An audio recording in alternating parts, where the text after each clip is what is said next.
In this lesson, we're going to be talking about penetration testing and some of the details around how it works and logistics and specifically things like scope.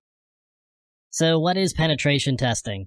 Well, not surprisingly, it's testing to see if you can penetrate something, which means you're going to check to see whether you can break into a particular thing, whether it's a server or an application. Depending on the type of engagement you've got, you may have the ability to try to break in physically to a location.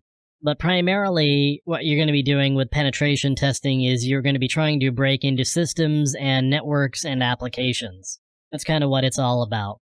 This may actually involve social engineering attacks, so it may require you to make a phone call to somebody and get them to give you their username and password, or some other type of social engineering attack where maybe you send a URL via a crafted email.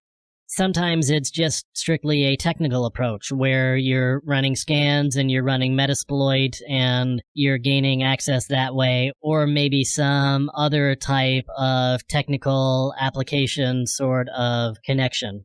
Sometimes it's physical access that you need. So in order to get access to a particular system, if you can get physical access, then maybe you can get in. So what are the goals of penetration testing? Well, the goals would be to assess weaknesses in an organization's security posture. You want to figure out where they're vulnerable so they can go fix these problems. You want to help them understand their risk position better and what they can or may be able to do to mitigate those risks. And ultimately, you want to be able to access systems in a particular way to find weaknesses. So those are really sort of the goals of penetration testing. From a results standpoint, when you're done your testing, what are you going to do? Well, you're probably going to generate a report, and by that I don't mean you're going to run some automated tool and you're going to get it to generate a report for you and you're going to give that to the client and then they're going to write you a really large check. That's not really how it works. You're going to write a report detailing the findings in a detailed way. So, what did you find? How did you find it? How can you go mitigate that particular risk? So you should really include remediation activities in order to fix the vulnerabilities that you find. It's pretty easy to walk around going, hey, that's a problem, and that's a problem, and that's a problem. There's really not a lot of value in that. Where there's value is, hey, that's a problem, and here is how you can go about fixing it. So let's talk about scope. How big is the breadbox? And specifically, what is it that the two of you have agreed to? So you as the penetration tester and them as the target organization or the client, what have you agreed to? Are there any exclusions? Are there any areas where you're not allowed to touch anything? So if they've got a database server, maybe there's a lot of really sensitive data on it and they're a little hesitant and they may put a don't touch this clause into the scope. So there's a lot of different reasons why they may exclude areas from the scope. And if they exclude them, trust their reasons and listen to what they have to say in terms of this is what we want you to accomplish. So along those lines, you really need to get sign-off from the target organization. We've talked about this before. This is certainly all about ethics and trust, and it's also about legality, because if you do something that you don't have permission to do, you could be prosecuted for that. So definitely get the scope very clear and in writing, and with signatures attached to it as to what you can and can't do. Always get approval from the right people. Make sure you get somebody who has the right level of permissions and is the right level of management so that they can sign off on it, understanding and accepting the risk that is associated with a penetration test. So let me talk a little bit about security assessments and how they differ from penetration tests. A security assessment is a hand-in-hand approach with the client.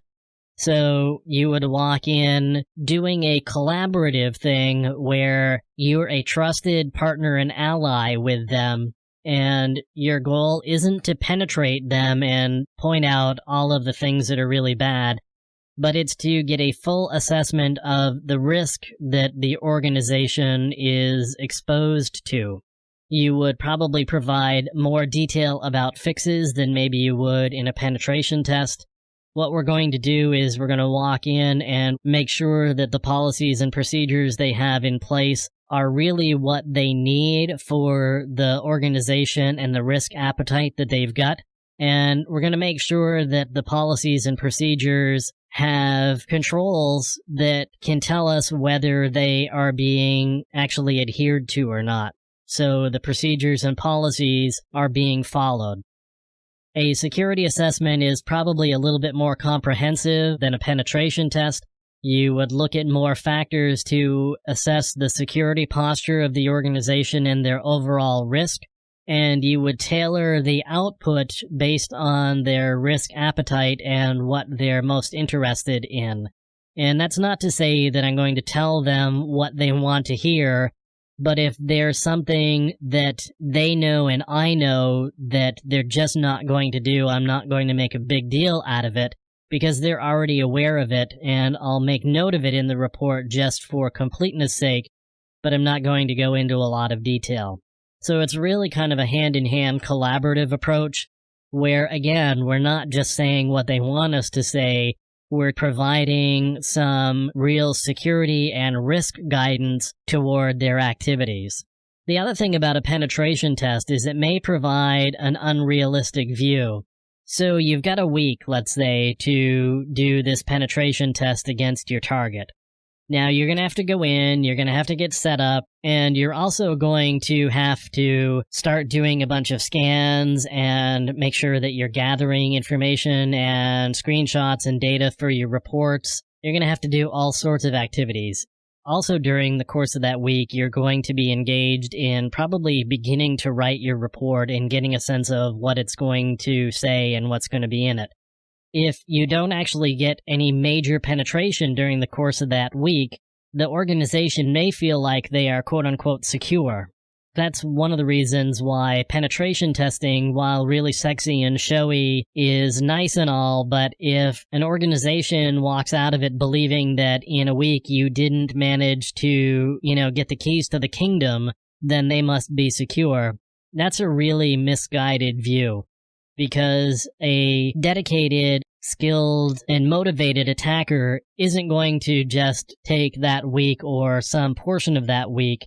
If they're after something, they're going to dedicate themselves to it and really go after it. So just because you didn't find a penetration in some subset of a week doesn't mean that they are secure and invulnerable to attack. It just means that during the course of that particular week and other circumstances that were in place, you didn't get a penetration that was really significant or major. That's all it means. It doesn't mean anything beyond that. And if an organization walks away feeling like they're secure, then they're going to end up not fixing the real vulnerabilities that may be in place that could expose them to significant risk. So that's penetration testing and scope and security assessments.